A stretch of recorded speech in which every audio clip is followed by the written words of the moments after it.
Okay, so welcome to the third and final day of the spring 2023 UCLA QC Bio Collaborative Workshop 36, Advanced UNIX Scripting and Queuing for Large Data. So as usual, we work on Hoffman, so we get back to the same session setup that we've been using each day. So, okay. And we'll use yesterday's resources, 5 cores times 4, 20 gig of RAM. And that didn't take too long. That's good. It looks like node 7041. I think we got it all 3 days. So, and then this is the directory where the workshop is in.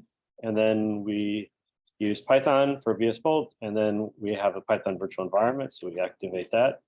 And then today we will need SAM tools. So we will activate SAM tools as well. And SAM tools, SAM tools is just really a bunch of little programs all stuck together in one command where the next word tells you which one you want. The relevant ones for us today will be things like SAM tools sort. The input FASTQs are basically in random order. They're actually related to the physical order on the flow cell when the machine sequences the reads. So the FASTQ files are usually essentially random order. Of course, the alignments are mostly based on the same order as the input files. I mean, the aligner is parallelized inside, and there's no. Some of the aligners have guarantees, but a lot of times when aligners do parallel, they just sort of read little chunks of the input file, distribute it to their cores that are working, and then as things pop out, they pop out. And so the output order is going to be kind of related to the input order, but on a fine scale, it could be scrambled a little bit. But you generally don't care because, at the alignment stage, you're usually still thinking of sort of like the reads and alignments are still in random orders. But then when it comes to downstream applications, typically you need those BAMs sorted into reference genome order. So majorly grouped by chromosome, within each chromosome, something related to the position along the chromosome. Usually for SAM and BAM files, the usual convention is that it's the ascending numerical order of the leftmost aligned base on the reference genome plus strand is what the numbering system is. So when we say a sorted BAM without further qualification, that's usually what it means: major chromosome, minor leftmost aligned position. And most downstream programs, a lot of downstream programs have a requirement that the file be organized that way. The reason is because that collects all the data relative to one position in the genome to one place in the file. And so you don't have to seek all over the file to kind of collect your data for a pile up or whatever. And usually also then you can index the BAMs at that point. And the index makes a little sidecar file, which is a little binary file that sort of tells you how to jump around in the BAM file rapidly. The BAM files are really gzip compressed inside, and you wouldn't be able to kind of jump around them without some sort of additional information and stuff. And so those sidecar index files are related to random access of the alignments based on like chromosome and coordinate position and so on. And so a lot of downstream programs to use an alignment BAM file will require sorted index BAMs because that's what makes rapid access to anywhere in the genome possible. So yeah, so we got SAM tools sort. That's the part of SAM tools that does the sorting. There's SAM tools index. That's the thing that'll produce the little sidecar files. There are 2 formats these days, BI and the CSI. The CSI is the newer one. That's what well, it doesn't matter which one we do today, but if you're used to seeing BAI files, you haven't seen CSI files, or if you've seen CSI files, you've never seen BAI files. They're just 2 versions of the same kind of information, the C one being more recent. But then these 2 don't handle the issue of sort of merging or putting multiple BAM files together, which is the problem we've got. So there's 2 of those for that. There's SAM tools cat, and that acts kind of like cat does for ordinary streams of plain text and stuff. So this would put the BAMs together without like trying to reorder the parts, right? It's just sort of like do one, then the other, and then so on. So one option would be for our parts to sort of SAM tools cat them into one gigantic BAM, and then do a SAM tools sort on the gigantic BAM, and then an index on that. Or there's also SAM tools merge. And SAM tools merge is kind of like cat, but it has the requirement that the input files be sorted, and it produces a sorted output file as well. And you probably know merge sort, maybe. merging sorted things to make a sorted thing is quite easy. Sorting itself is not so easy. Sorting essentially requires a huge numbers of comparisons between whatever's being ordered. And that means to do a lot of fast comparisons means it has to be in RAM, basically. And so even SAMTools sort, when SAMTools sort works its business, you will give it some amount of memory to use, but oftentimes the input BAM file is bigger than that amount of memory. And then what SAMTools sort does is it fills up its memory as far as it can go, sorts that, puts that on disk again, and makes chunks and so on, and makes little sorted chunks on disk, and then actually does essentially SAMTools merge. Because essentially out of core sorting, the most easy, efficient way to kind of do it is basically merge sort. So yeah, so you basically sort whatever you can fit in your memory at a time, you sort by whatever fast method you like. But when it comes to sort of dealing with the out of core part where you kind of like can't fit it all in memory at one time, if you have the pieces sorted, then merging them is quite easy because, you know, suppose you got 3 pieces that are sorted and now you're trying to merge these together into a sorted output file. Where is the first line of the output file going to come from? It's got to be the first line of file A, B, or C, right? It can't be the second line of any of them or anything further down because the first line of each of those files beats the second line of each of those files. So all you got to do to find out the first line of the output file is look at the 3 first lines and take the earliest one. Well, maybe that's file B was the earliest one. Well, now you move your finger in file B down to the second row of B. But now you just compare the 3 lines I'm pointing to now. And each time you just keep kind of kick out the lowest guy, and then your fingers are kind of oozing down the files. But basically, you only, if you're merging n files, you only have to compare n things at a time to do the output. And that's why merge sorting pieces to a merged output is so easy. And very conducive to, it's basically single pass, right? You're basically making a single pass through each of the input files, which is perfect for sort of like, you know, pipes and streaming and all this kind of stuff and so on. So when you're doing very large sorting, a good way to use disk is to essentially treat it like tape and just make a linear pass through everything. And so, so that's the business. So we have 2 options. We could do a SAMTools cat and then a SAMTools sort. Or we could do a whole bunch of SAMTools sorts and sort all of our pieces and then do a SAMTools merge. And because the SAMTools, if we do the cat and then big sort, the big sort's going to have to turn into pieces anyway. So it kind of makes more sense since we already have things in pieces. We might as well take the little pieces we've already got, sort them individually, and then we can do a SAMTools merge of those directly rather than sort of like kind of like merge and then essentially unmerge during the sort and then put it back together again. It's kind of like, we have already got them in pieces. We might as well just sort the little pieces already and then merge those up. So that'll be our strategy. So we will do a SAMTools merge, a SAMTools sort, many sorts, 1 sort for each piece, and then a big SAMTools merge to put them together. But the merge is pretty lightweight. Yeah, so what, I don't know what I last showed here. That's, oh yeah, there's the merge. Okay, so, all right. So where were we? Well, we were talking about these ways of using Hoffman with this, you know, the numbering system's arbitrary, but we had kind of styles 1, 2, 3, 4, 5, 5 ABC, 6 ABC. And we were using those as just sort of like examples of how you would express a typical kind of analysis into Hoffman. In particular, styles 3 to 6 all involve job arrays, and so they scale to very large problems.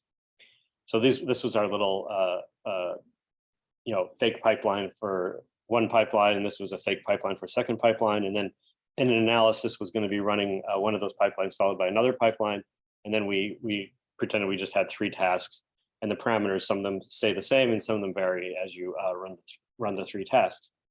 Right. So where were we? We were here.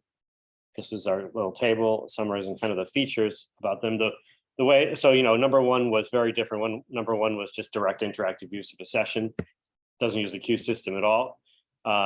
Number 2 is the way we did on day 2, which is to use 1 queue sub submission per task, right? But there you probably have a submit in a work script there. But the submit script calls queue sub in like a loop or something, and you get one Hoffman job, 1 queue Hoffman job for every task.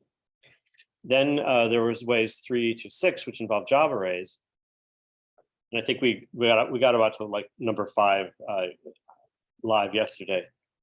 3 was the version where every task has its own shell script. And so the work script was very simple because all it did basically was pass things on, just call the right per task shell script. That interaction is controlled by the SGE task ID environment variable, which turns into the SGE task ID shell variable. And then that you can use in your scripts to control what you do. So in style 3, the work script was basically just construct the file name of the per task shell script to run using that SGE task ID variable. That's what we did for that one. And number 4 was instead of a shell script per task, it was a config file per task. So in number 4, we put the common commands in the work script, but then that leaves the question of how you get the parameters to that thing. And we had one config file per task. And then basically the beginning of the work script just has to use that SG task ID to construct the file name of the right config file to look at, and then read the lines of that into some shell variables, and then go on to what the rest of the business is. That was number 4. And then the style 5, where we left off, that was the ones where instead of having a config file per job, we have a single config file like an Excel table, like or something. So the rows are the tasks, the columns are the variables, and then the 3 flavors ABC depend on whether you factor out the variables that don't change or not. You could either leave the variables in the full grid of the table, and so some columns just have the same value over and over again, or you could factor out the common ones and put them in the submit script, or you could move them to the work script. You could even put them in the launch script, the launch command. Whatever level you put them at, you just have them pass them on down the chain until you get to the bottom at the work script where you actually have to use them. So there could be a 5D where it's sort of like the constant ones are actually at the launch time. That's actually the style I'll show after we get through these little examples here. And then the 6 series takes a different approach, and it moves the parameters as high up as they can go. And in 6, we move all the parameters up as high as they can go, which is the launch point. So right on the command that starts the whole business off, we pack all the parameters for all the tasks in there. Or maybe you let the constant ones float down a little bit down the chain. But basically 6A is push everything up to the top, right at the launch point. So this was the directory where those little guys were. And if you want to copy that to your own place, that's that command here. So let's look at one of the 5s again, just to remind us, and then we'll look at number 6. All right, so here's the directory. And let's look at the 5A again. Maybe we'll look at one of these, 5B, say. 5B moves the constant ones to the submit script. Okay, so here, that's just our little fake little pipeline there. And this is the other one. Okay. And here is what the config file looks like in this case. Because we factored out the non-varying guys here, we just got 2 columns left. There was the C123 and the E123. And so rows, tasks, only 2 columns for variables now because there's only 2 variables. The launch command looks like this, right? So we're just going to call a submit script, and we give the submit script the config file name, because that way we can call the submit script with different config files. We don't have to modify the submit script. It's easy to make the submit script do different little jobs and stuff by just giving it different config files. All right, so now we look at the submit script. Okay, and job name, the resource requirements, but here, first parameter and the only parameter is the config file. We count the number of lines in that thing, get rid of any extra white space we don't need. And so here in our case, end task will be 3. And when we call qsub, we give it -T1 to 3 to tell it we want an array job with task IDs numbered 1, 2, 3. And then here is style 5B. We've moved the constant parameters to this point. All right, so we pushed them down from, we moved them from what used to be the config file in 5A. We moved them up to here. But then, of course, we have to send them back down again because the work script is the place that really needs them. So the command that qsub will run when it launches jobs is our work script And the parameters to the work script will be the constant parameters and the config file, which will be the source of the variable parameters. So then when we look at the work script, okay, so first, second, and third parameter for that are the 3 constant parameters. The config file is the 4th and last parameter. We use our little helper script, which we haven't talked about the insides of yet, but basically you just source that thing. It takes 2 parameters, the config file name and how many parameters you're expecting there, because then it will do some error checking for you to make sure you got exactly that many. We're expecting 2, that's the C column and the E column. And the bashlet here puts the results inside a shell array called params. So params bracket index 0, the first element is the C column, and params bracket 1, the second element is the E column. And now we're basically in a situation where all the shell variables to run the pipelines are ready, and so now we just run the pipeline commands. Okay, so you know, and then it's very easy to start these, right? I could just you know, do this into my interactive session, or I could have even have done that on a login node, because all that's basically doing is calling qsub. That's not a real computation there.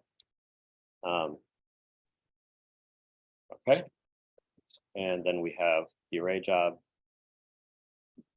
waiting, 3 slots there, waiting. Number 3, they all got started. Number 3 finished faster than we looked, and 1 and 2 were running. I'm sure they're done now. Oh, there we go. Okay, all done. Here is the queue system logging. There's no output in there, and our outputs were dumped in this out directory, and there are our pig pipeline outputs. So that's how that works. Okay, so you can kind of look at you know, like 5C or whatever anytime. Let's look at 6A. Okay, that is the one where all the parameters go to the top level, the launch command. Okay, so you see there's no config file or whatever. There's launch, but now launch calls the submit script with all the parameters. All right, and here I've used line continuations to sort of make them look like a grid, but they're really just one long logical line, right? So this is param 1, 2, 3, 4, 5, 6, 7, 8, 9, 10, 11, 12, 13, 14, 15, right? I suppose you could have done it the other way. You could have gone column major rather than row major, but here we've grouped them by task, which seems to make more sense to me, especially because once you use the line continuations and format them like this, then they look just like the little like config file, the style 5 config files look just like this too. Okay, so then what's the submit script going to be like? Well, the submit script is going to be something different than we've been seeing before, because now we've got like 15 parameters or something here, but we don't want to like hard code all that stuff into here. So how is that going to work? So the submit script in this example, it's going to be 1 to 5, 6, 7, 11 to 15, but and so on for like the parameters, job name, resource requirements, and so on. We need to know how many parameters per task. So that's 5. $ number, remember, in the shell is the number of positional parameters you have. This is a shell script. It's getting arguments, like when we call it here, where this is a invocation of that shell script. These are the 15 positional parameters to this thing. $ number is 15 in our case. Then we use shell arithmetic to divide. 15 divided by 5, and that will make number of tasks be 3. So that's how we're making this thing figure out how many tasks it has to do, right? So here's our job array, 1 to n tasks. What is our invocation of the actual work script? We call the work script, and we just give it all the parameters that we got. So these 15 parameters, we're just going to send right down to the work script too. The work script's going to get 15 parameters too. Okay. And okay, what's the work script look like? Well, the work script is getting the same set of parameters the submit script gets. So it's still getting 1 to 5, 6 to 10, 11, and 15. But it's not going to use all of those, right? Because the work script only runs for a single task. So now the job is to pick out the right parameters for the particular task that you're supposed to do. How are we going to do that? Well, we have to know, again, how many parameters per task. It's 5. And then we're going to compute which is the starting position in our parameters that we need to pay attention to. So the first parameter is $1, but then you have to skip for every job, you have to skip n vary per task. You have to skip 5. So if you multiply that by task ID, then that'll increase by 5 every time task ID increases by 1. But task ID counts from 1 and not 0. So then we'll just subtract off 1, or or do it whatever, or do at parentheses SG task ID minus 1, or go back to the submit script and change the -t 1 to x to 0 to x minus 1, whatever. You got to do it somehow, but in the end, V has got to end up going 1, 6, 11, and so on, right? So that'll do that. Then we need to compute the indices of each of the individual parameters. Well, now we know that the index of the first one is V. We can just do V plus 0, V plus 1, 2, 3, 4 with shell arithmetic. And so these are now the indices of our 5 parameters. We're almost there.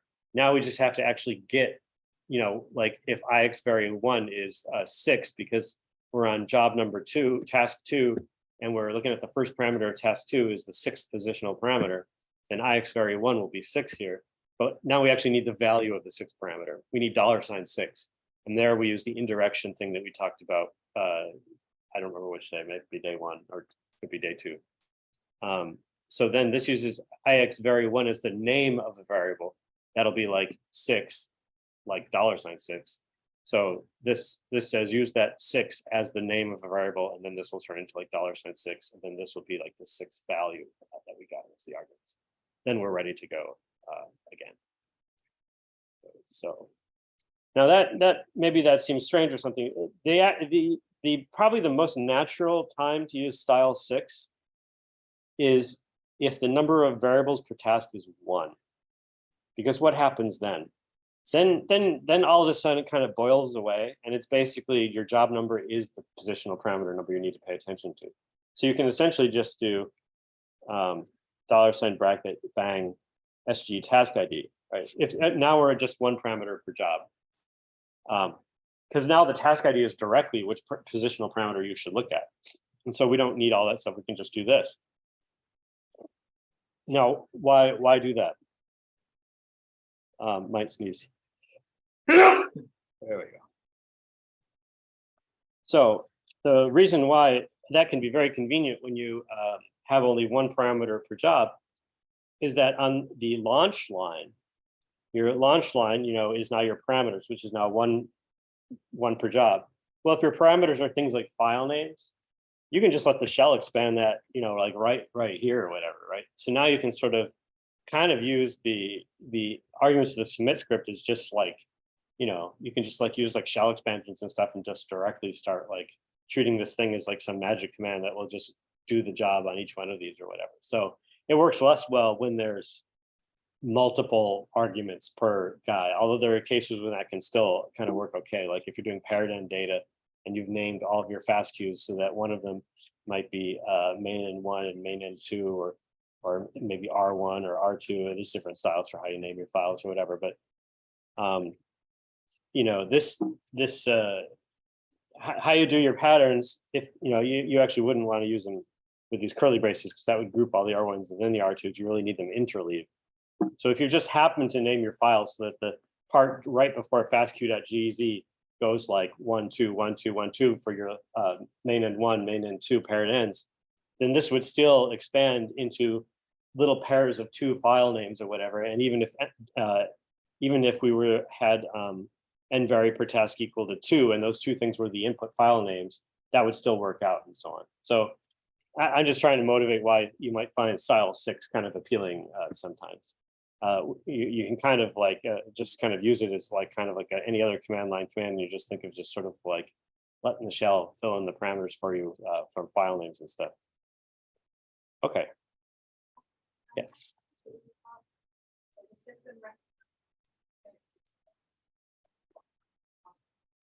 It is the queue system itself that does that. Yes. It's yes. Yeah. So environment. So whoops. So I'm on my local machine. I'm going to go to the temp directory. I'm going to make a little script, and we're going to make our own shell variable here. Okay, and then we're going to call another script. And then we're going to make B.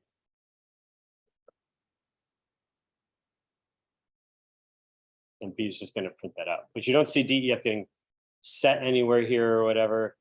It's going to come about because this script sets a shell variable, which is marked for export into environments. And now this shell, every time it runs a command, like this is a command it's going to run, and it constructs the environment to run this command, it stuffs into the environment everything that's marked for export, which now includes this because we told it so. So this shell that's going to run this script begins its life in an environment that includes this thing. And shells, as part of their startup, import everything from the environment into shell variables of the same name with the same values. And so this now kind of, this is why some people sort of even, depending on how much of the mechanism you know, some people just kind of call environment variables. They don't really distinguish between environment variables and shell variables. I mean, there really are as a distinction and so on, but the shell actually tries hard to sort of make it so you don't really have to kind of care about that distinction very much. So when I run, and then we got to make these executable. When I run A, it works. And that is a parameter that was not passed directly. It's not a command line parameter, right? I mean, here's the invocation. There's no command line parameters. This was mediated by the environment. This is a shell variable that, because of the export, will turn into an environment variable of everything the shell starts, including this. And then because this thing is a shell script and shells, the first thing they do is import environment into shell variables, this thing gets set from the environment. And so the effect is kind of looks like we were able to pass this shell variable into the shell script, but the mechanism is a little different. But anyway.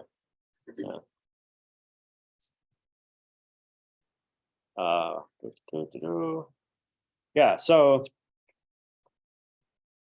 this was in day 2, the original way we did our Q sub loop, right? So this is the Q sub loop from our original day 2. This is how we did our first batch of 42. We actually did it 3 times because try number 1 had broken ones and try number 2 had broken ones. And then we increased the number of cores for the side effects of increasing the amount of memory. And then try number 3 worked okay.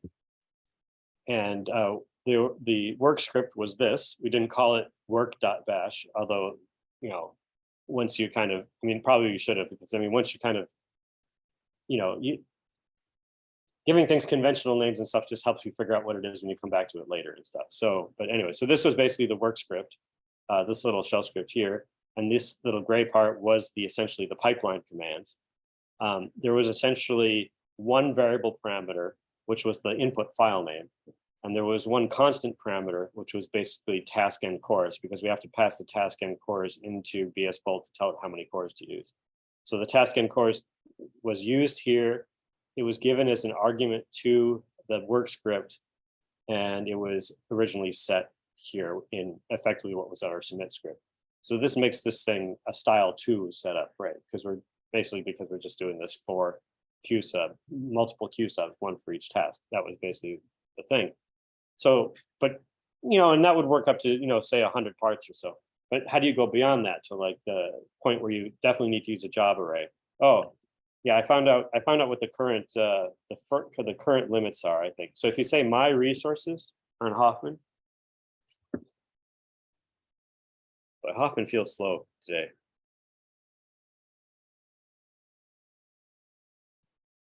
Yeah, really slow. Or maybe it's the internet. Maybe my internet connection is bad, but whatever. Oh.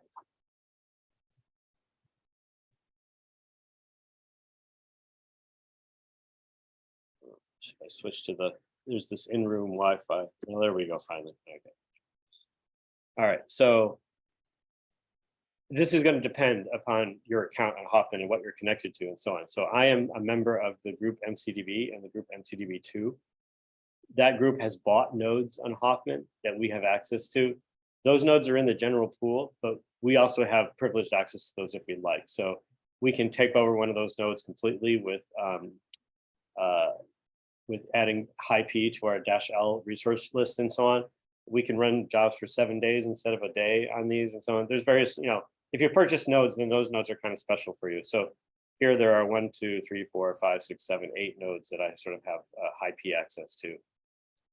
Those nodes break down into the following types. So there's 2, 1, 3, 5, 6. What do I count? 8. 1, 2, 3, 4, 5, 6, because there are 8. Okay. These nodes have between 16 and 36 cores, and they have they have two. A bunch of them are 64 gigs, some of them are 192 gig, and some of them are 206 gig RAM machines. But here, down here somewhere, is maximum number of jobs you can have in the system simultaneously, 500. So I can put 500 jobs into my QStat list. Maximum number of tasks per array job, 75,000. Okay. But each of those only counts as one slot in the 500. Okay. But that's the limits today for me. So you can try my resources and find out what your limits are.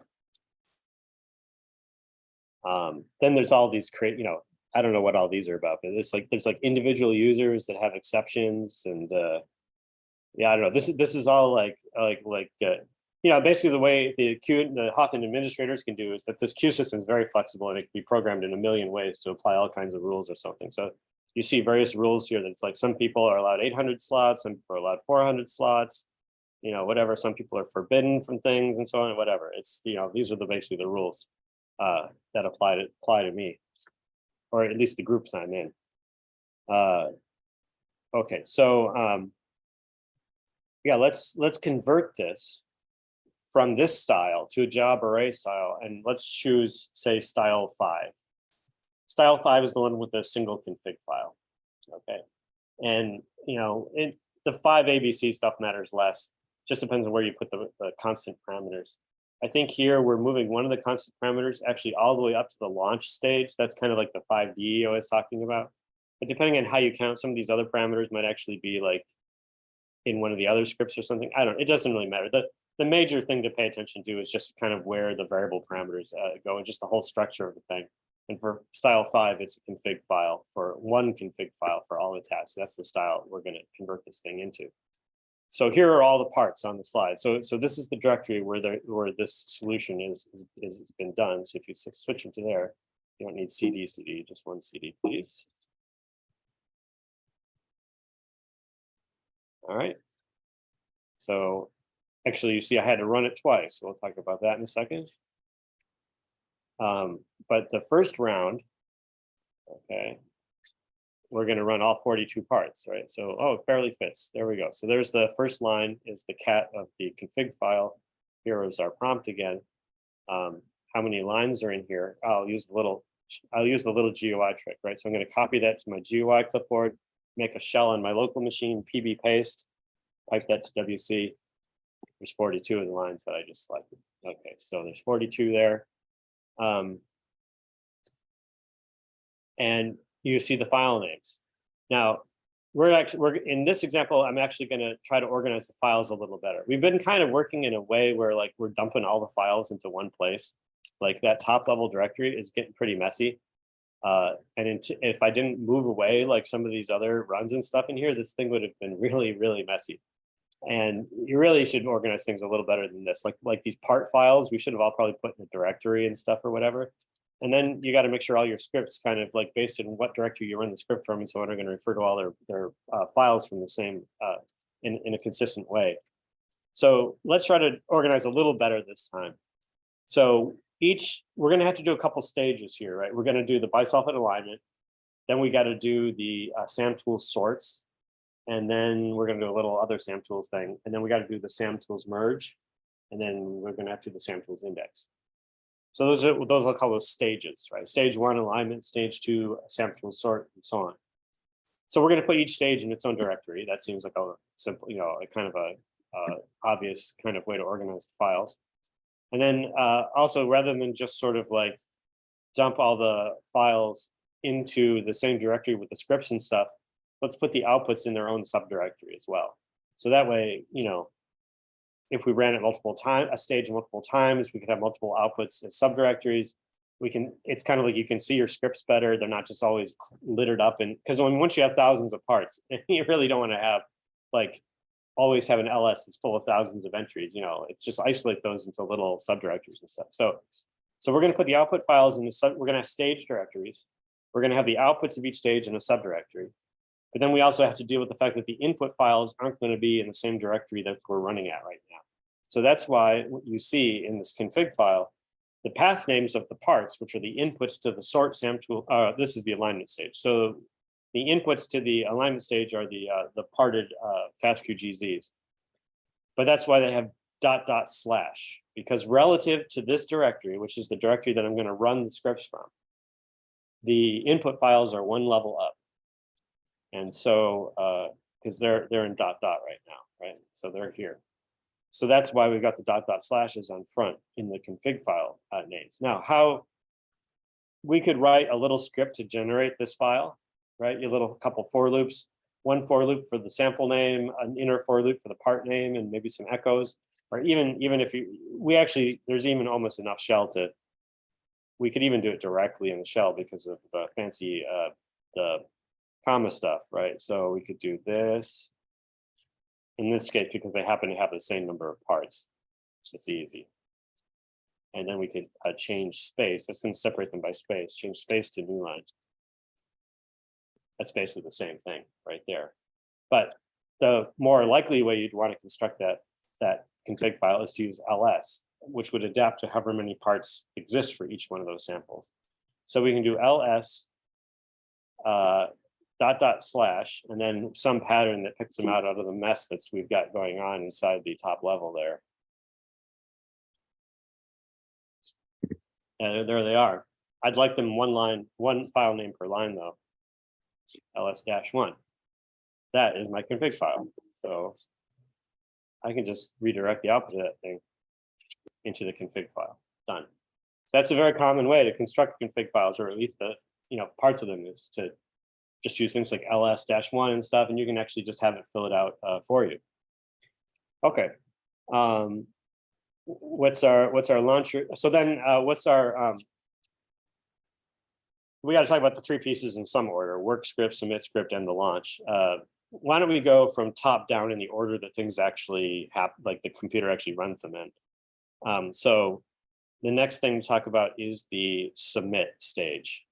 Not the submit stage, the launch stage. So the launch stage involves calling the submit script, which with whatever arguments the submit script should get. Well, it's a stage, it's a style 5 setup here. So somewhere we just have to give it the config file name. So, okay, that'll be one argument to the submit script is the config file name. But I'm introducing this new wrinkle, which is that I want the output files to go into some directory, okay, some subdirectory. That doesn't really belong in the config file. I mean, we could put it there. It would be a constant. It's basically a constant parameter, right? The output directory doesn't depend upon the task. So it's a constant parameter. We could add it as a column to the config file or whatever, but why don't we just make it be another argument to the submit script? Okay. So round 1 run of this thing is going to go to in a round 1, an outs round 1 directory, subdirectory. Okay. So the other argument to the submit script is where we want the directory for all the outputs. When I say all the outputs, we'll now make sure the Q systems logs go in there too. All the logs are going in there. All the output files are going there. All the outputs are going to go in there.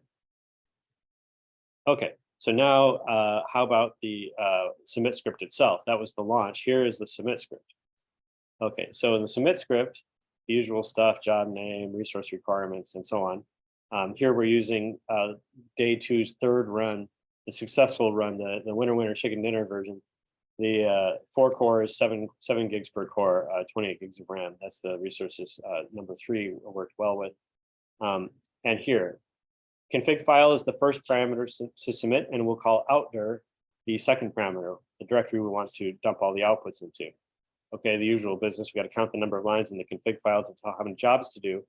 And this part is all as we've seen before. This is just a style 5 pattern here, right? So there's the -T, 1 to end tasks.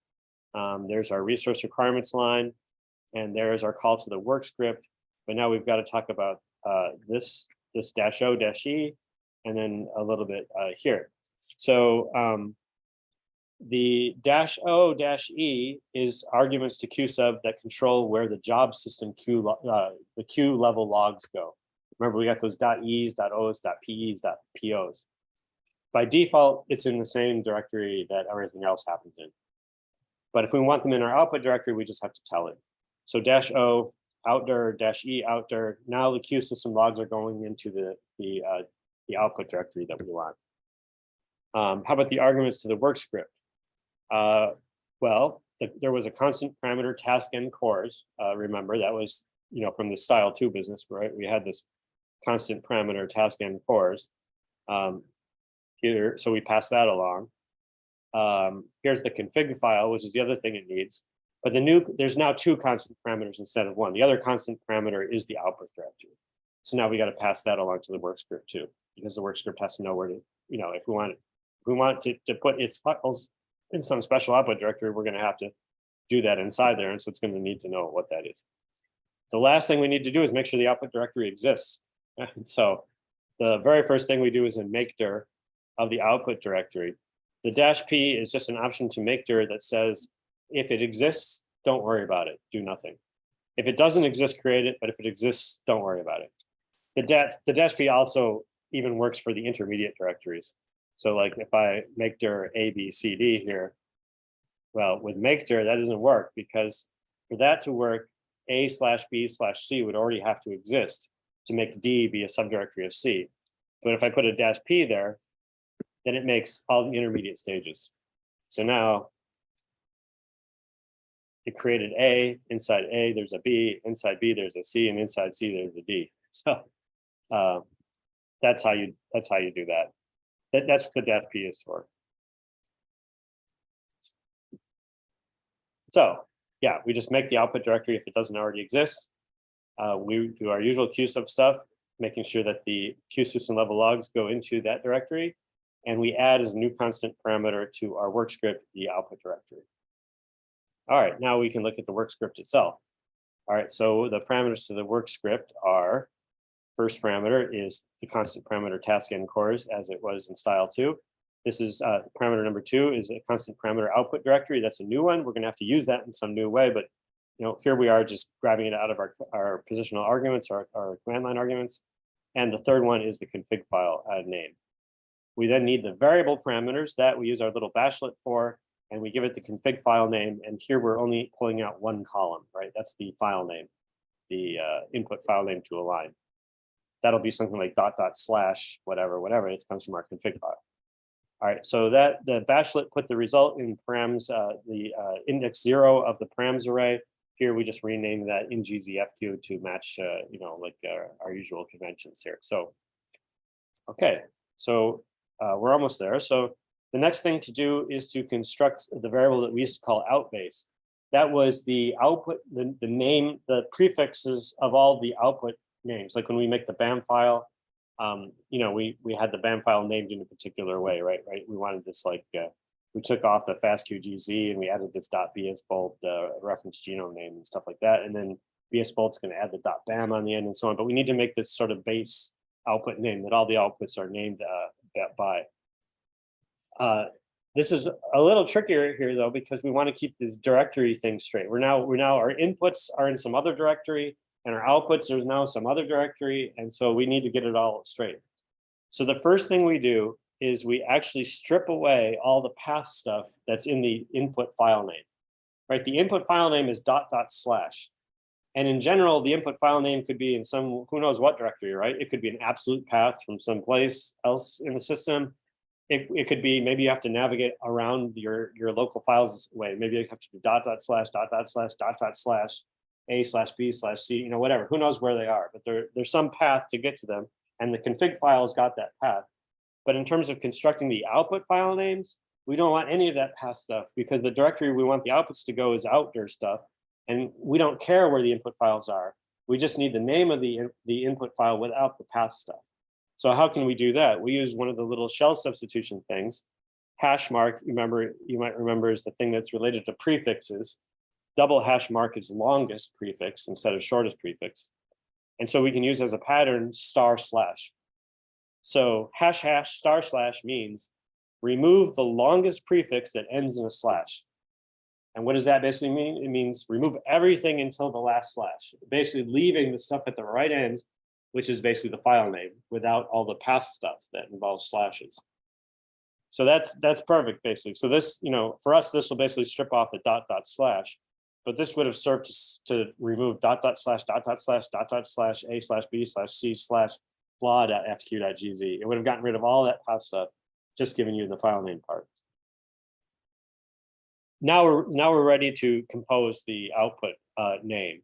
So then the output name will be outdir slash.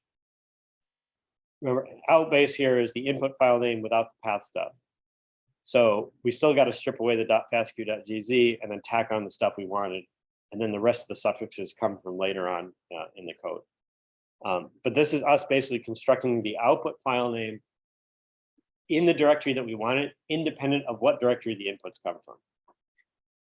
Okay, now it's easy. So there's our getting our environment ready to run VS Bolt. So loading up the module system, Python, and the Python virtual environment.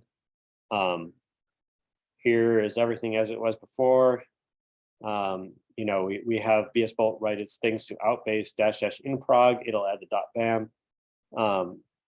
If that succeeds, then we do the MV from inprog to that. Although we now know that VS Bolt is sort of stupid because it doesn't really give us good useful status information here.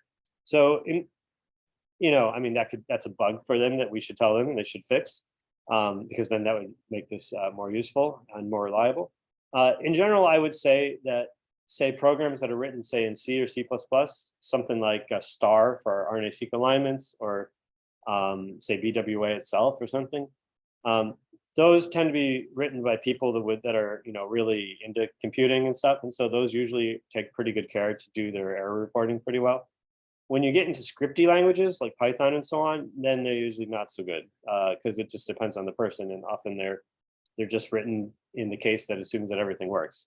And that includes, you know, maybe something like R maybe is a little bit less wild than Python, because R has a little more like warnings and stuff turned on by default. But like, yeah, once you're into the scripting world, kind of what that means is like, it's like, you know, it's not as robust probably. I mean, it's not that you can't write them robustly, it's just they usually aren't. But I will still leave this style here because at least even if it doesn't catch all problems, it does help us, like if the queue system doesn't start us, or like if the queue system kills us in the middle, or we hit a time limit or something, then this is still going to have a -inprog.bam, and we're going to know. And even just while jobs are running and looking at LS and stuff, seeing which ones are in prog and which ones aren't is kind of nice to know, because it kind of gives you immediately at a glance kind of which ones are, you know, kind of started and running and so on. So even though it's not perfect, it's still got utility. And we could certainly tell the VS Bolt guys, could you please fix your stuff, because that would help us out. Thanks. So I'll leave that here. And then the standard error and standard output logs we'll put here, and the outbase will make sure that they go into the output directory, because that's already a part of the outbase stuff. So there we go. It's actually a pretty easy transformation. Once we already had the style 2 stuff, it's really not really much different to kind of just plug in the parts into style 5. And now we've got kind of job arrays, and we even got kind of flexibility that the inputs don't have to be in the same directory anymore, and the outputs don't have to be in the same directory anymore. Okay, so we could launch this thing. Right. Now this is, I already have a run done, which is this output directory here is from yesterday.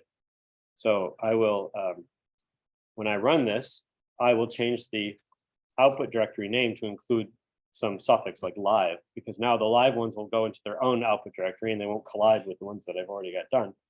And so now this is very easy here to, you know, run this multiple times and not have the outputs collide on top of each other. So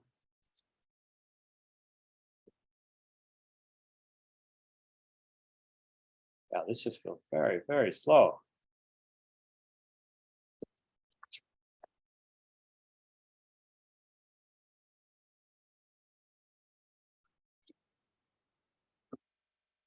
There we go.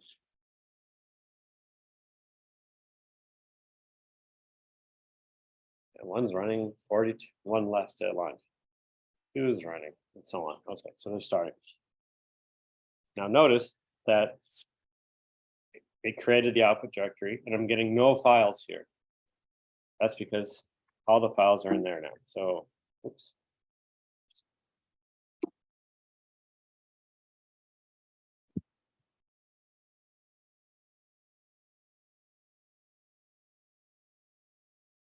So you see we've got Q system logs showing up, we've got our analysis level logs showing up, and we've got some BAM files starting to show up. Okay, let's look at the run that I did yesterday, the first round one here. And one of the better indicators we had for an easy way to tell whether things were working was just the size of the BAM files. So let's look at the BAM files that are, well, here is the version of this I did yesterday. So, you know, there's a whole bunch of files here and so on, and we could inspect this to the degree that we inspected things on day two. We kind of learned on day two how to be really careful about checking the quality of the outputs there and whether everything's good. But one of the easy tests was just to look at the size of the BAM files. So why don't we just sort the BAM files in there by size and check how many of them there are.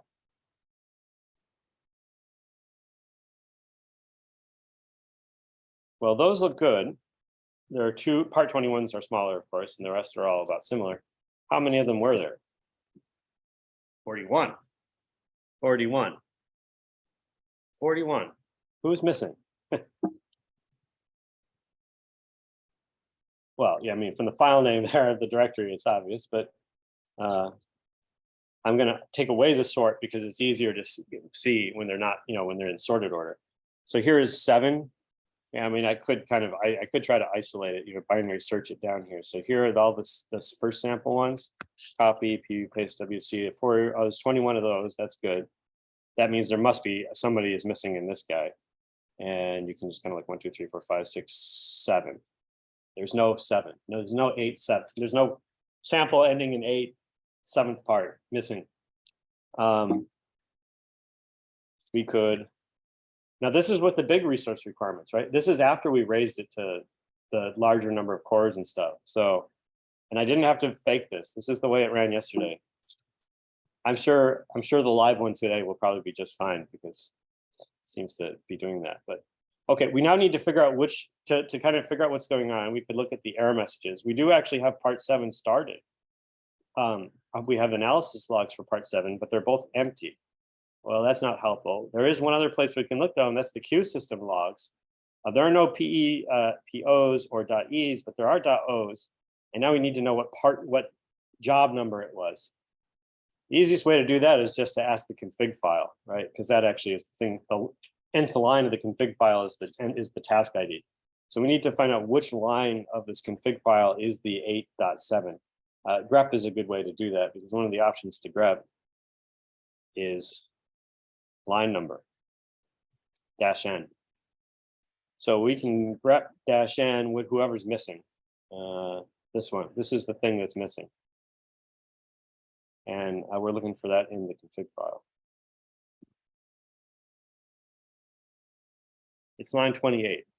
So it is task ID 28 is the one that had trouble.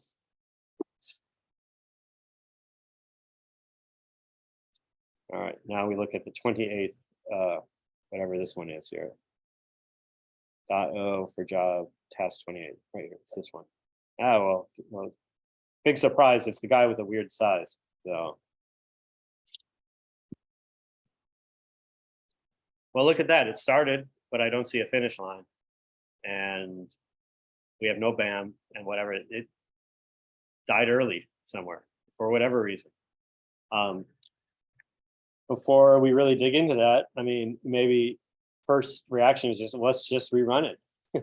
You know, let's just rerun it.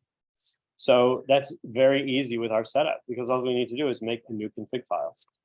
All we need to do is pull out the one part, you know, it could have been 5 parts or whatever, but we just make a new config file, in this case with one line, that is the one part that failed. And we now run another run of the jobs with the part that failed. And that means running the same submit launching command, except the config file is now round 2, and we put the output directory. I mean, if all the number 1s were done, you could put them in the same place, I suppose, but I find it easier to keep the logic straight by just keeping each round in a new set of output directories. There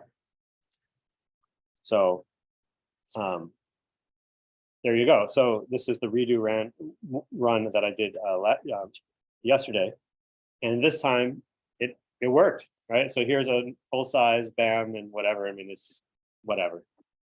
So now we have all 42 aligned with the job array style, and we are ready to proceed on to, say, the SAM tool sort stage. Okay, so now the SAM tool sort stage will also do as a style 5 setup with a config file, one config file, and so on. But the neat thing about the config file stuff will mean that, like, we're going to be able to compose the list of input file names for that and patch in kind of the one guy that we had to rerun in kind of a natural way.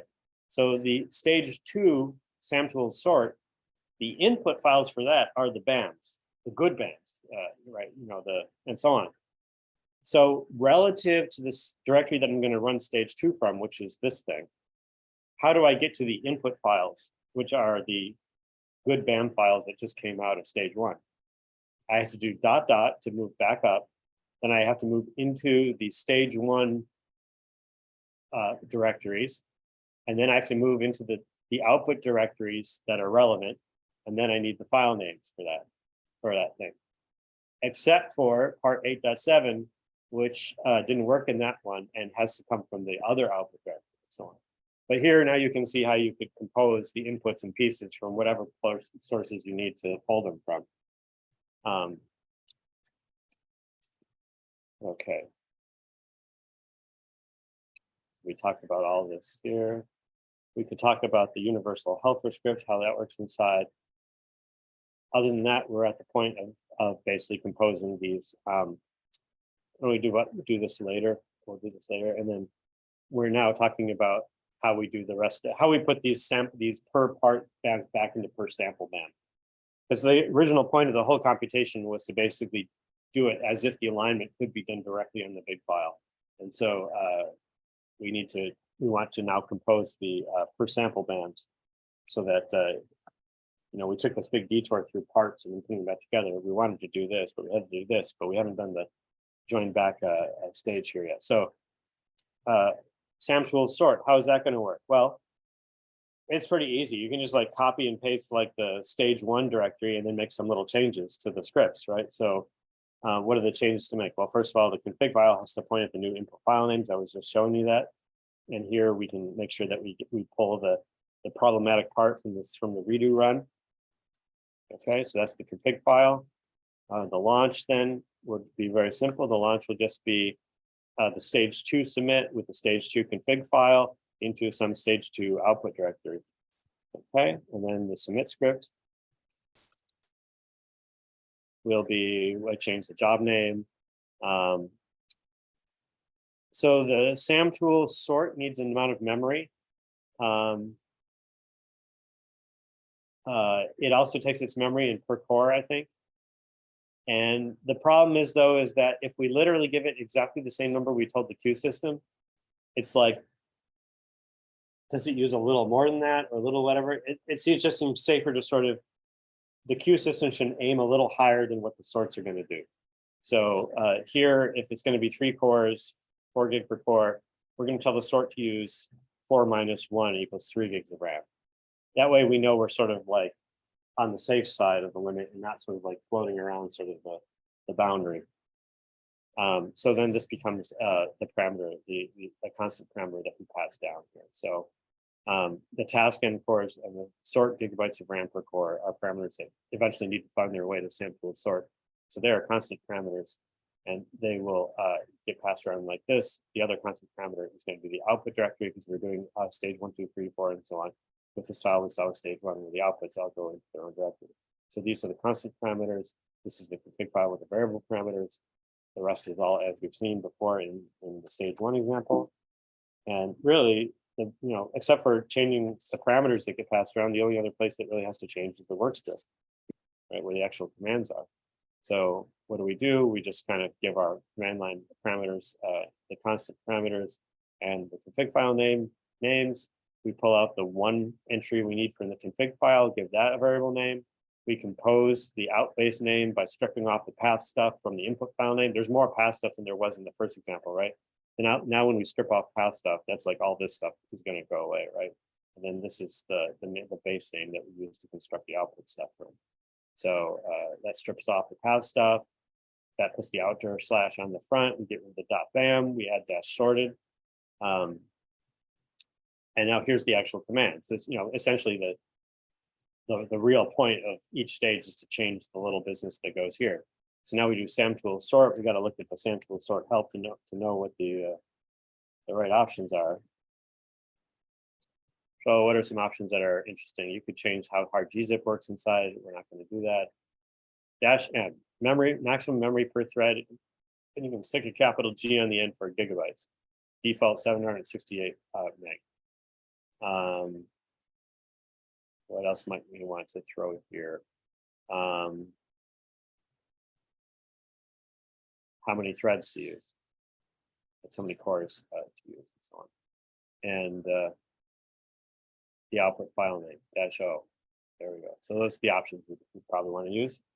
So -M, we give it the constant parameter that we passed in from earlier for how many gigs per core to use for the sort. There's the capital G.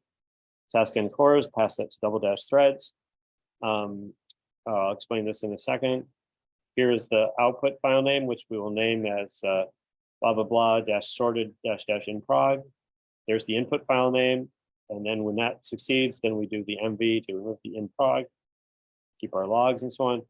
The last bit that I didn't explain yet is this -T, which is this one. So maybe not. I mean, the pieces we're doing now are small, and especially with the amount of memory we're going to give this thing, the thing will be able to do the sort all in memory, and it won't need to write any temporary parts to disk. But you don't know that. And certainly once you get to bigger pieces like 10, 20, 30 million pieces, depending on how much memory you give this thing, it may have to even what we call an individual piece, it may have to actually divide further into pieces to sort them, like we talked about with merge sort. And so it needs to write those temporary files to disk somewhere.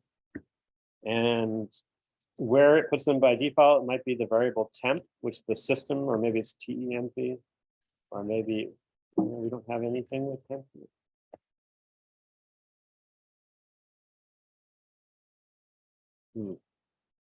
It might default in that case then to /tmp.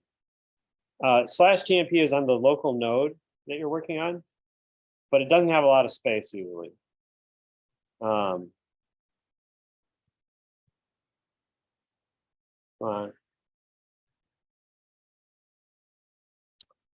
know what's going to happen. I think the queue system sets up temp, probably points it to /work.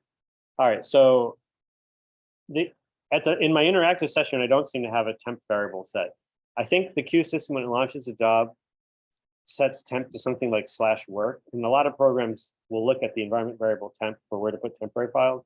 It doesn't matter whether it's really /temp or /work, because both of them are small. So this is the root file system on the node I'm sitting on now, and this is typical. It's like 34 gig and 29 gig use and 3 gig free. /temp is in there. /work isn't much better. It's 192 gig. You know, when you're doing big BAM sorts and stuff like that, it's not a lot. So the only place we sort of really know we've got space probably is the same place where we're doing our work right now. So we might as well write the temporary files, if there is need for any of them, to the same place we're writing the output file. So that's what this -T does, is it's the base prefix for where the temporary files should go. And we're going to put them in basically the same as the output directory. We'll add a -temp, and then you see here that SAM tool sort would add like .3456.bam or something, whatever, in there to make a temporary name. So that just makes sure that the temporary files go a place that is plenty of space, because both /tmp and /work are tiny.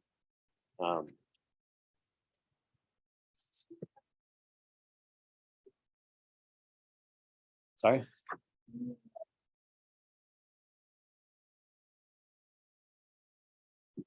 It's hard for me to hear with this beeping thing. Let's go. Uh-huh.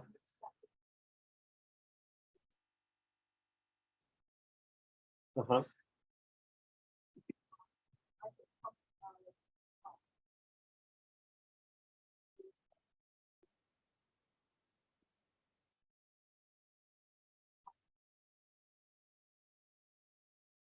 Yeah, we keep passing the config file around because it needs to be an actual file name and not the place to find the file, because the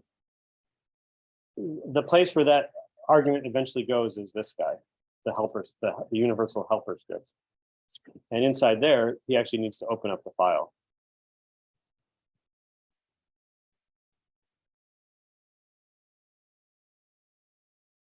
Oh boy. So at some point in here, well, we just search for the name, remember? So like,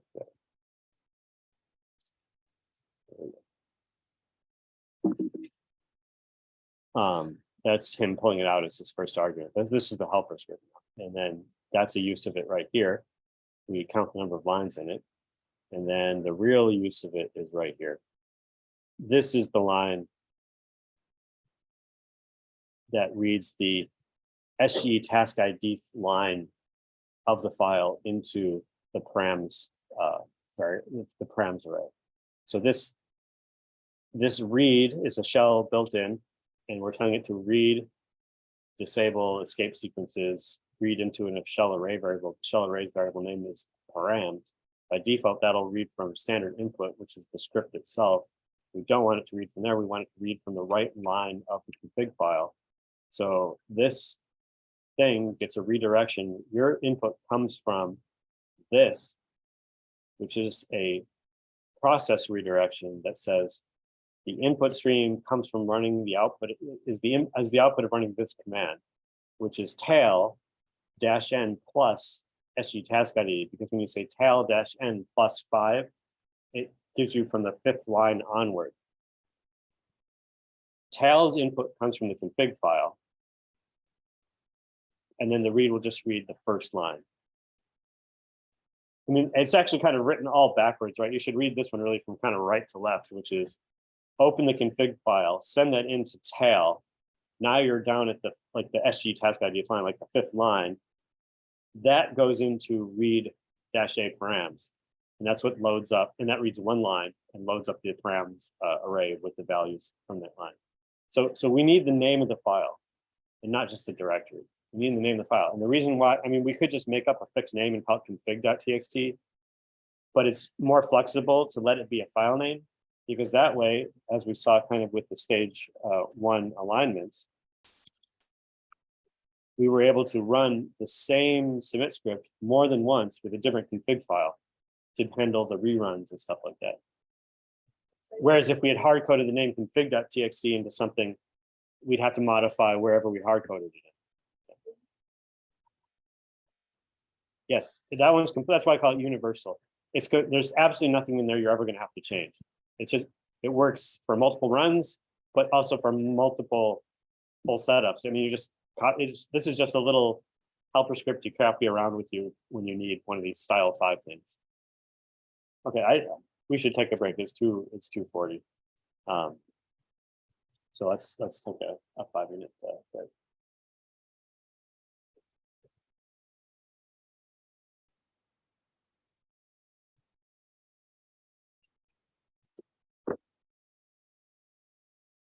Did anybody try running them on your own yesterday? No.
Okay. Can you fill out the feedback form? Yeah. Is the recording also going to be sent out? Ask Eloy. Okay. Sorry, I wanted to take this screenshot, but.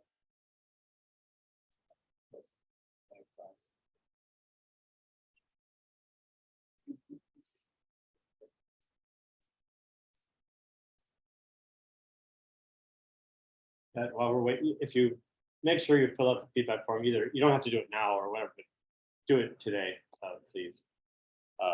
It really helps us out, especially with a new workshop.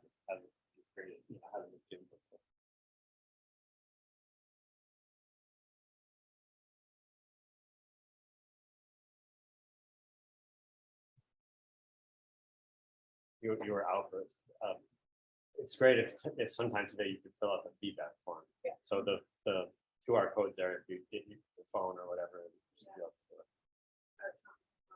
No, it's not in the file.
Does anyone need more time, or you guys are done, or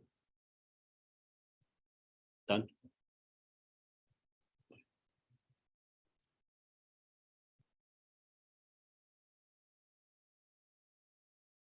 All right.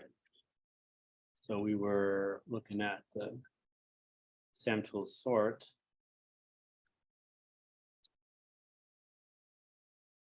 And I think we haven't run it yet, but it was all there basically.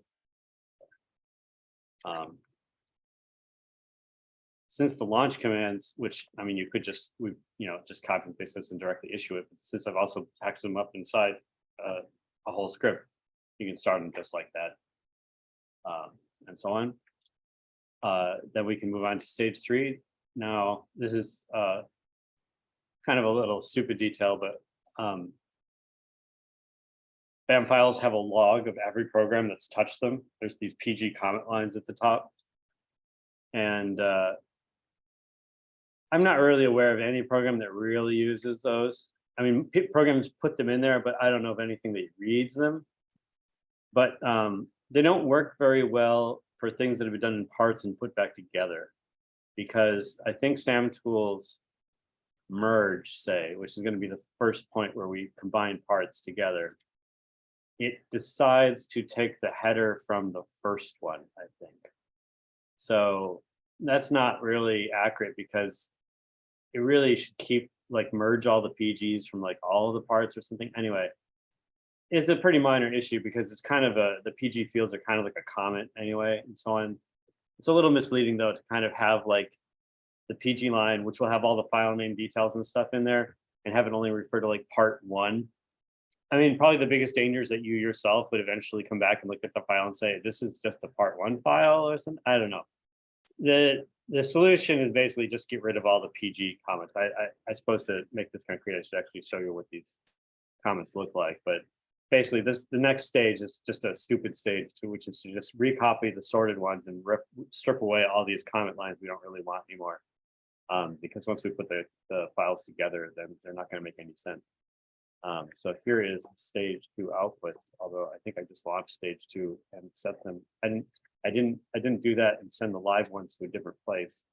So I think they're probably going to overwrite stuff that's here, but that'll take a while. So I can still grab one of these that's down at the end here. So if I do SAMtools-view, well, okay, let's. I have some issues with the way SAMtools does things now, and it didn't used to be like this. But SAMtools-view without arguments, what it should probably do is just show you what the SAM file would have been, like the literal contents of the BAM file. But it doesn't do that. It shows you the contents without the header. So that's okay. You got to say -H if you want the header. I think if you say -H, you get only the header. But if you say -h, you get the header and the reads, which is the thing that really the BAM file is. So this is now basically the BAM file. Next little stupid point is that SAMtools-view itself injects in a PG line. So here are these PG lines that as the programs touch this file, they keep inserting more PG lines in here.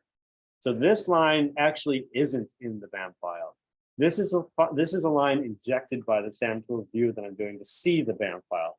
I mean, that just seems really stupid to me, like why you would like, the most basic thing you should do is just show me the file as it is and not start like trying to modify it as it flows through you, right? You know, so the next thing is to sort of like, well, then you got to tell a SAMtools-view to don't insert your own line into this thing, right?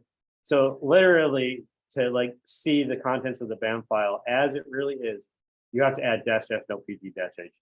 This is basically just showing, this is what view should do with no argument. But this is, and this -no pg stuff that I don't know, I don't remember when that was, if it was 1.11 or something, but this is a change in the function that they just did at some point. But anyway, so this is now this is the command that I usually use to view BAM files because this is essentially the one that doesn't do any transformations at all. So now you're actually looking literally at what is inside the BAM file. But anyway, so the point is that the sort of these PG lines are here. I mean, this one is sort of like, I mean, BS Bolt didn't even insert one. It let BWA, a helper, insert one. So it's like BS Bolt didn't even bother to like strip out BWAs and put one that's more appropriate from BS Bolt. That would make more sense at least, because that's really the top level program that created this thing. It's just the PG lines. It's just, you know, I suppose it was an idea somebody had. In practice, they don't really work that well. They're either ignored or confusing or whatever. Best solution is basically just always get rid of them, right? You just don't want them. And so, because especially when you go to merge them, and then the merge will do something like keep the header from the first file and throw away from all the rest of them. I mean, and then the file names will, you know, because you see in here the file names are embedded. See, like there, see like part 21 and stuff like that. So you're going to end up with a merged file that just has part 01 in it or something. Anyway, so that I mean, you know, like you don't really have to do this, but let's just strip away the PGs. How does that work? Actually, it's pretty easy because SAMtools has a reheader. There's one of these guys here, SAMtools reheader. And one of the things it can do is, well, you can just tell it a file name, like you can tell it a BAM and then pipe into the standard input like a new header, and then it will inject that in there and replace the old header.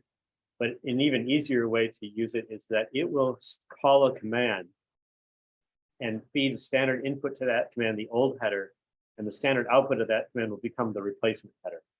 So we can use that as a filter. So we can do basically like sam_re header, and now we give a little command line. The command line could be something like grep, grep, here, I'll just do it and then just explain it. So, grep is searches lines for lines matching patterns. -v inverts the match. So normally with grep, you get the lines that match. With grep-v, you get the lines that don't match. The caret at the beginning is a regular expression caret. That means at the beginning of a line. And then this is the @pg. So basically we're telling grep, you are a stream filter reading from standard input to writing to standard output. Copy all lines that don't start @pg. So in other words, remove all lines that do start @pg. So this is exactly the operation we want to do. This will, and then you put the BAM file name here or whatever. So this will basically remove this is the command that removes the @pg lines from the header of a BAM file. So the work script is going to look just like that. sam_re header -c grep.v beginning of line @pg. Oh, and of course, sam_re header wants to insert its own PG line. Even after you do this filtering, then it will inject its own. So we got to tell sam_re header, don't put your own in there after that, but then put in the BAM file in, write a new BAM file. If that succeeds, rename it. Yeah, you get the pattern now, right? So okay, so then we can run that, and then we get a whole new set of BAM files there. So now we've got the sorted no header PGs BAMs, and now we're ready to do the merge.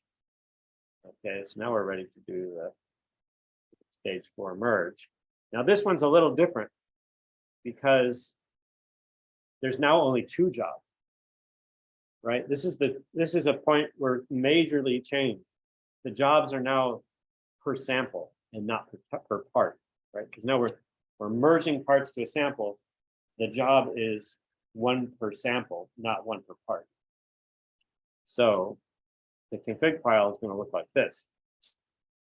We have options here, but basically the config file now has 3 columns and only 2 rows because there's only 2 samples right now. We get to choose these columns, but here's a set of columns that works pretty well. So the first column is the name of the output file. This is now the name of the merged single sample output band. So notice now we have no part numbers and stuff or whatever. Now it's basically the sample name.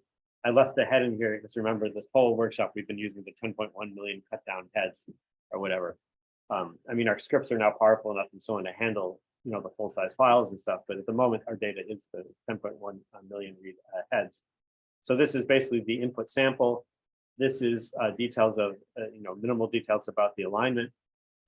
This will be a sorted BAM file on the output because we're doing a samples merge on sorted pieces to get a sorted output.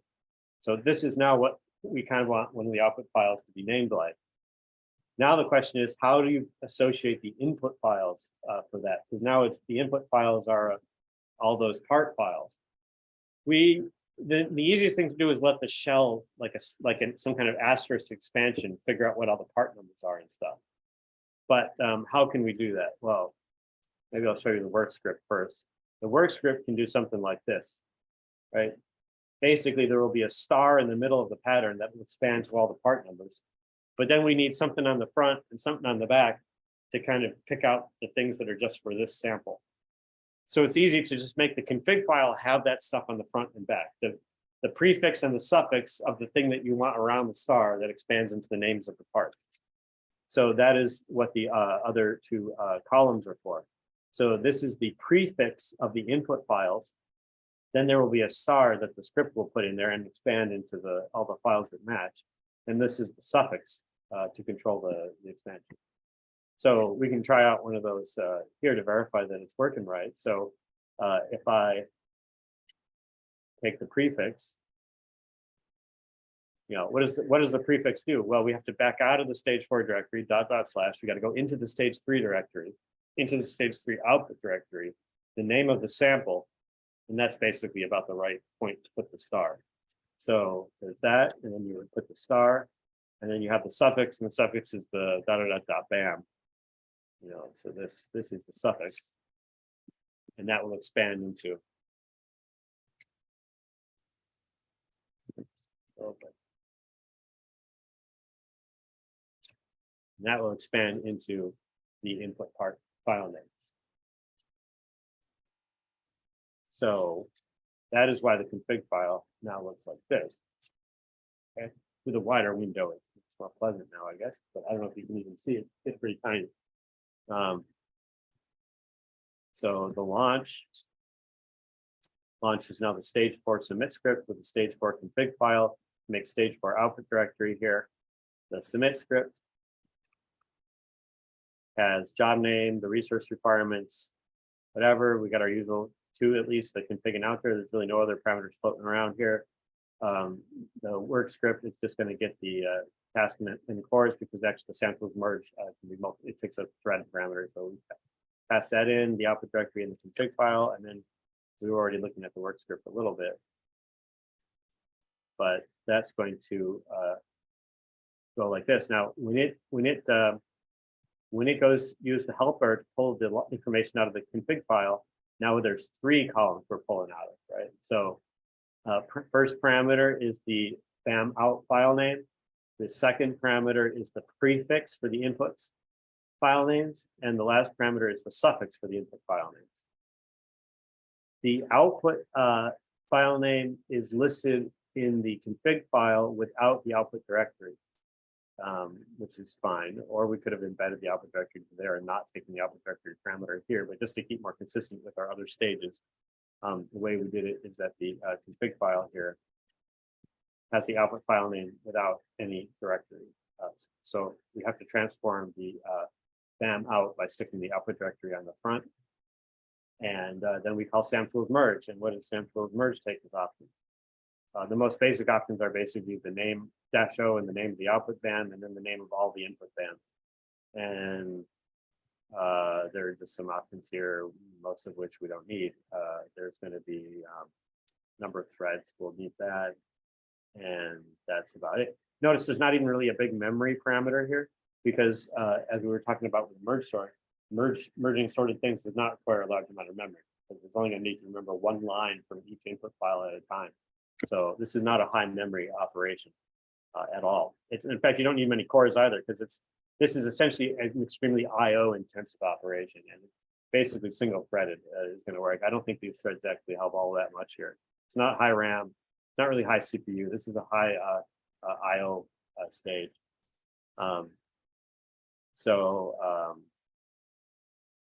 Yeah, what did our work script look like there? So samtools merge. Please don't add your own PG line. Here are how many threads you can use. Here's the name of the output bam. Because we want to have actually the in-prog business, and only if it succeeds, remove the in-prog. And because the config file has the file name .bam, then we actually, to make the name that we tell samtools merge to write, we actually take the output file name remove.bam so that we can add in-prog.bam. Then here is the magic of the prefix of the input file names, asterisk, suffix of the output file names, so that the shell will expand that into all the input bams. And then we're done. I mean, once that finishes successfully, we remove the dash in-prog and so on. It's very simple. You know, I mean, it's just basically, you know, there's a little adjustments sort of around depending on if you change the number of parameters that are going and so on, but mostly what you're doing when you make one of these new stages is just plugging in new commands here. All right, so when that runs, now we get outputs like this, which are almost exact, you know, we're basically there. We're now got our 2 per sample BAMs that are merged back together, and we have now made an alignment file that is equivalent to running the big guys. But we did it with our little breaking into parts so that we could take good advantage of Hoffman and use small resources for each part.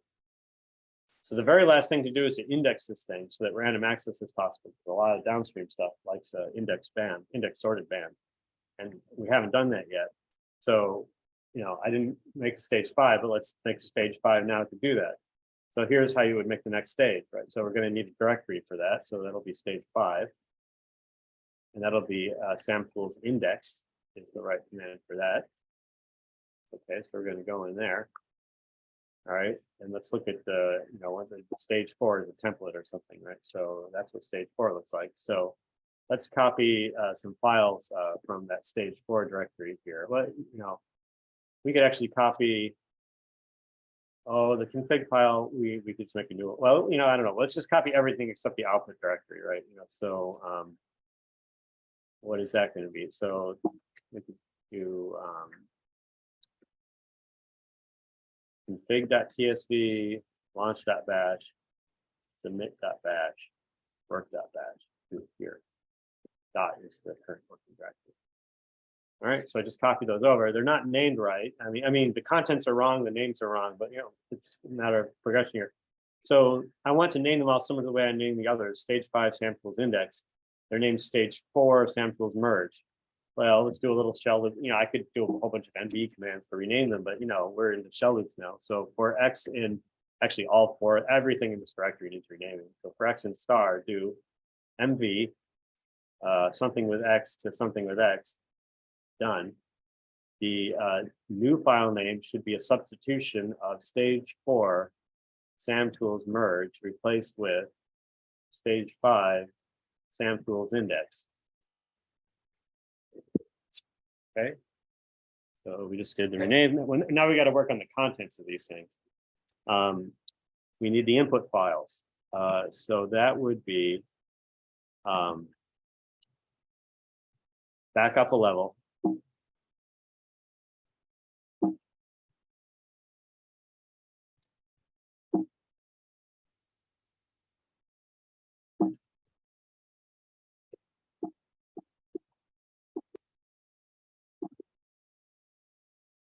This is the name of the output directory. If you hit tab enough times, it'll just give you all the options. And it'll be the BAMs in here. Right? So those are the 2 BAMs we need indexing. So do a -1 and put that into the config file.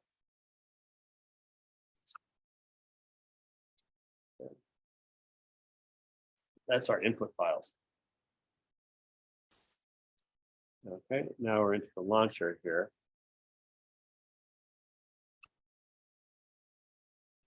The names of the submit script changed. It's now that. The name of the config file changed. It's now this. Here I'm using VI to do the editing, but edit this thing however you like.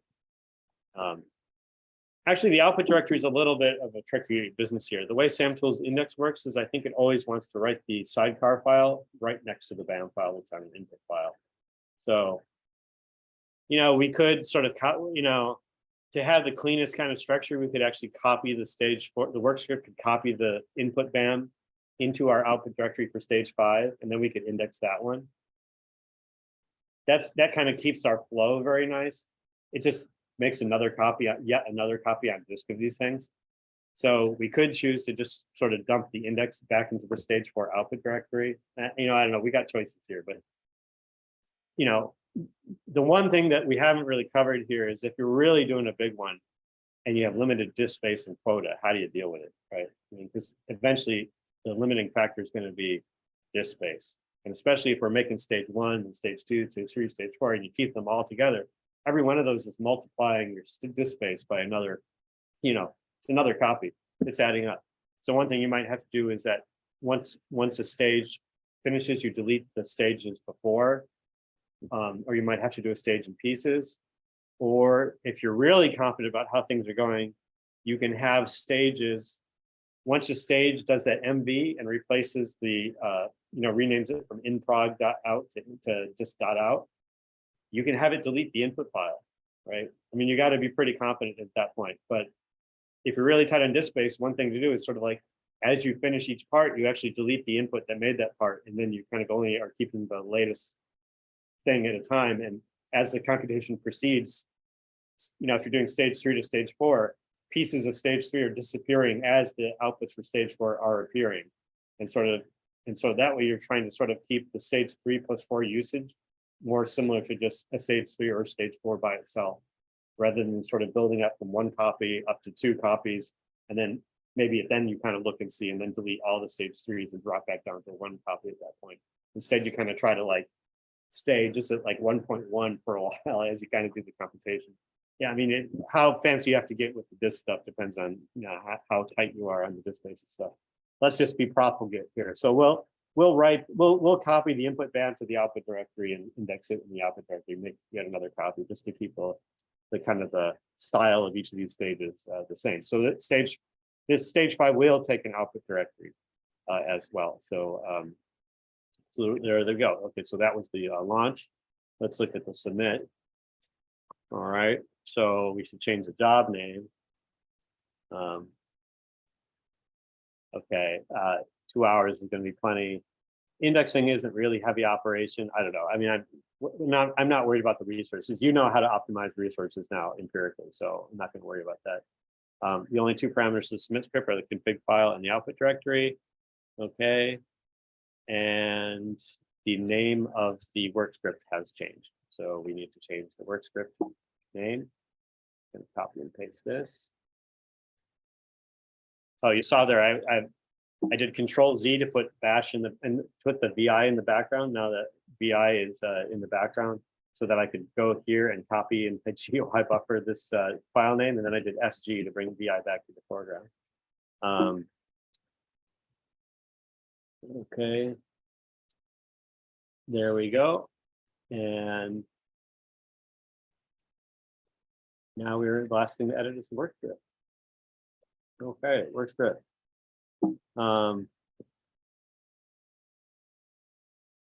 This comments are wrong, which, you know, the only thing worse than no comments is a wrong comment. So, you know, either delete comments that don't make sense or actually fix them. So there is 1 variable parameter, the input sorted BAM file that needs indexing, you know, whatever. Okay, these log messages also have the script, the stage name in them. So, okay, so, and let's just change this one while we're doing those. So they're a para. Okay. All right. Task imports out the config. All right. This only gets 1 parameter from the variable parameter from the config file. Only 1, and that's actually the BAM in, right?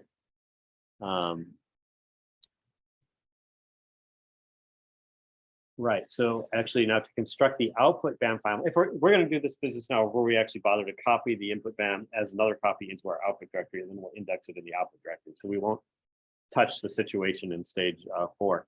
So we need to construct the name of the output BAM so that we can do a copy from 2.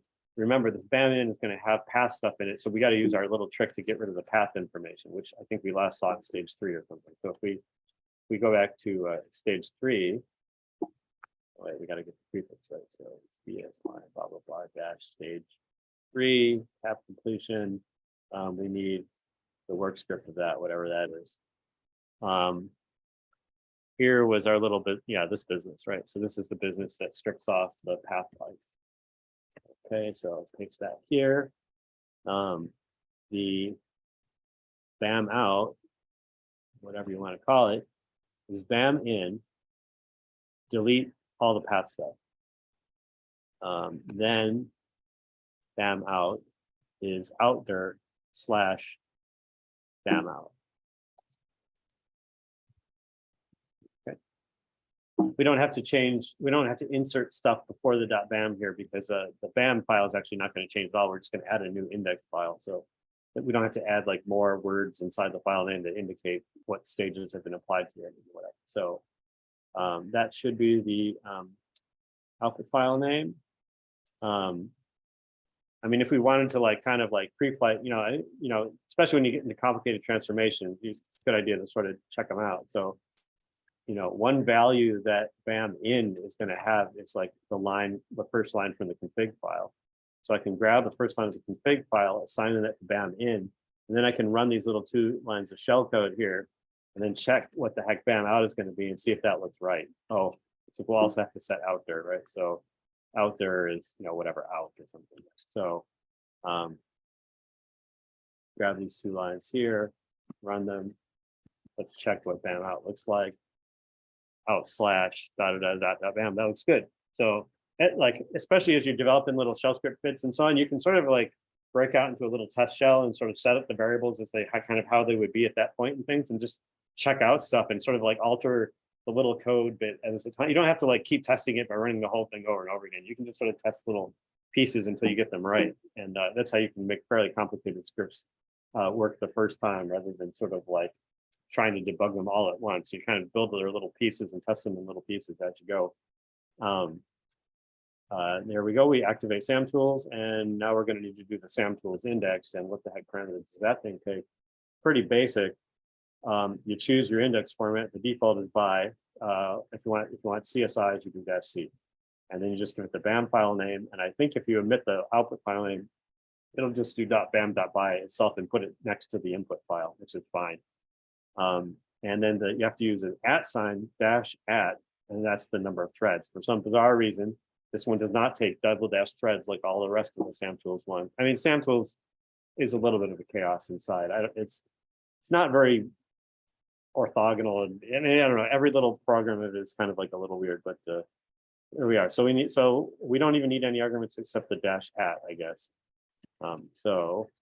Okay, so SAM tools index, and @ sign's kind of a shell character. I think you're okay in this case, but just to not even think about it, we'll put it in single quotes, so we definitely know the shell's not going to play with that @ sign.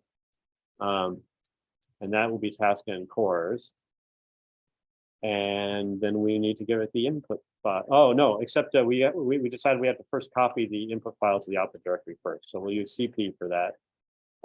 Preserve permissions. That'll preserve like all the timestamps and stuff like that. B will be verbose. It'll actually do that A arrow B line from the 2 just for some progress information. If we said I here, it would ask us yes or no if it already existed to overwrite. F means it'll always overwrite the destination if it already exists. At that point, we could just basically do BAM in to BAM out. Okay, so that's basically the copy. We copied the input one to a copy in the output directory. If that succeeds, then do SAM tools index. And then we give it the BAM out, because it'll then make the BAM by next to that.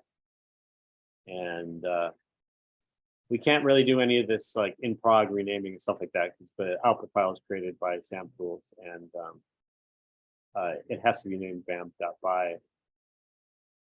We don't even get to control the output file name. We can control the output file type, I think, if we look at the SAM tools index, but we don't get to control. I guess there maybe you can specify the index. I'm not going to worry about it. We're just going to directly have it write the index file without trying to like do the in prog stuff or whatever. Okay, so that's it then.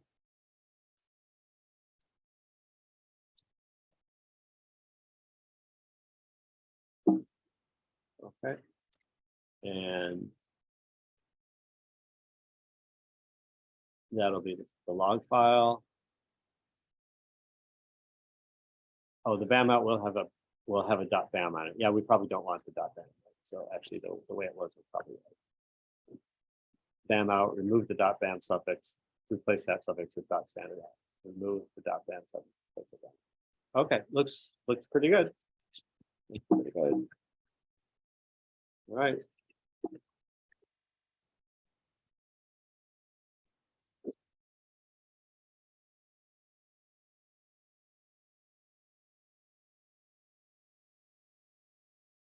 Really that fast? That was pretty fast.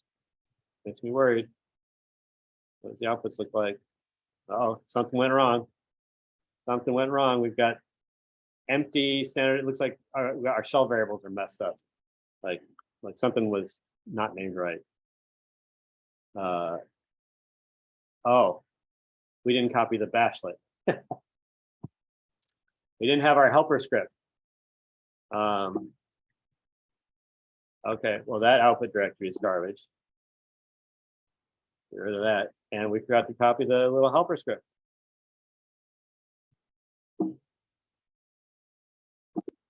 Let's see, called style 5, blah, blah, blah. Get current directory. All right, now we got a chance.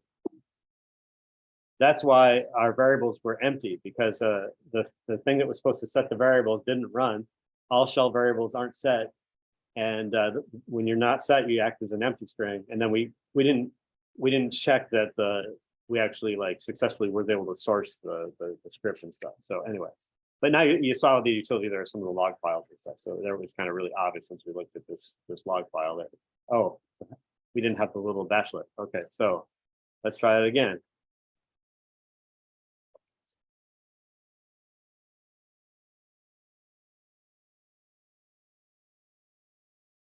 Oh, got too greedy. Well, that's looking better because they're at least spending a few seconds running. Let's look at the output.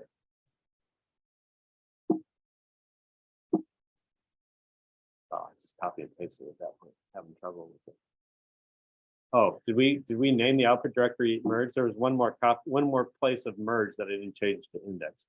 That must come from the launch. Yeah, there was one more case where we're supposed to change merge to index. That's why the output directory is named like this. But that's looking good. That's a BAM and a BAM.by and a BAM and a BAM.by. How about those log files from the Q system? Look good. How about our standard errors? Nothing. How about our standard outs? That's just our CP commands, copying the input BAMs to the output directory. That's done. So that's really the end of the work of the case study that we have now really done. Starting with the original .bash queues, we broke them into parts, we aligned the parts, and then we SAM tools sorted, merged, indexed them. This is just what you would. This is a sorted index BAM that is the alignments, and this we could have scaled to really big problems this way. So this is the whole business.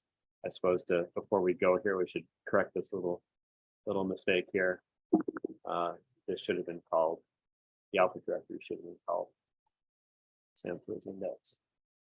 And then we could rerun it, but we know exactly what effect that's going to have. We can just rename this here. Okay. Okay, so that's what I wanted to cover. And you've already done the feedback. And I'll take any questions, but otherwise, thanks for coming.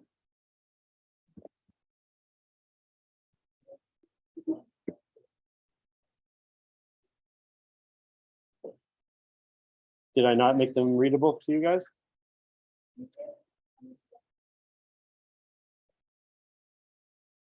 Okay, let's check permission. So one of the things LSLA is always showing you is the permission bits here, right? So this is the file's owner. This is the group that the file is associated with. And then these three RWXs is the read, write, and execute permission, where execute certainly makes sense for executable code and shell scripts. For directories, it means, can you look at the list of things inside? For directories, you want R and X to always go together. W would mean creating files new in the directory. The first three would be for me. The next three are for if you're not me, but you're in the group. And the last three are for everybody else. So if we look at use scratch C, hopefully I put on it's so long that I just look at the one. So yeah, so the COCUS is okay. The advanced Unix workshop is okay. Okay, and now how about all these? Well, most of these every night I've been putting all the permissions on. The virtual environment you don't need.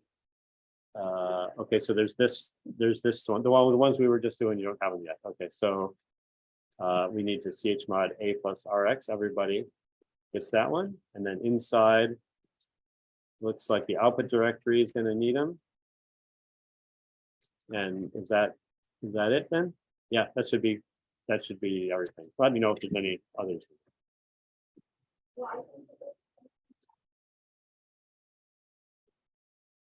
We'll try it now.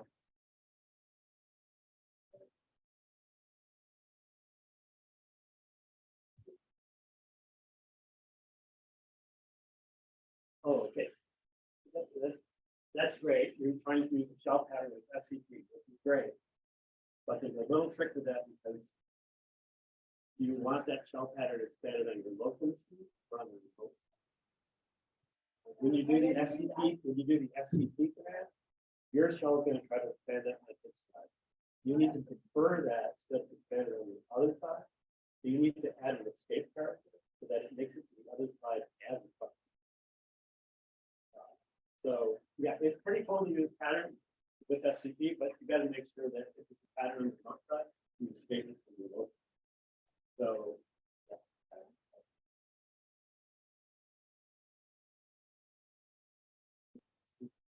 Oh, you don't have the stuff so with no colon, SCP is going to see the file.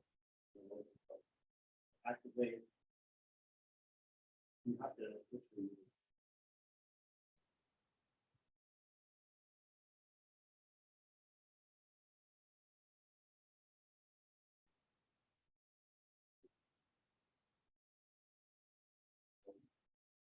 colon. SCP. This is a remote place. That the user has colon. It's just a remote place. The dot is the colon for the local place. That's why you got CP here. SCP, local is going to be CP.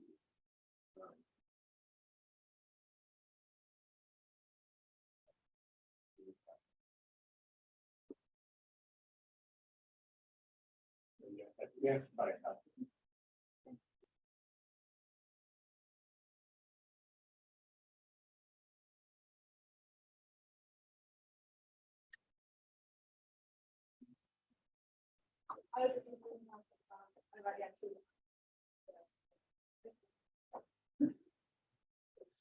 but actually, SCP with protected shell globs that go to the remote side, very handy. Okay, I should stop the recording, I guess.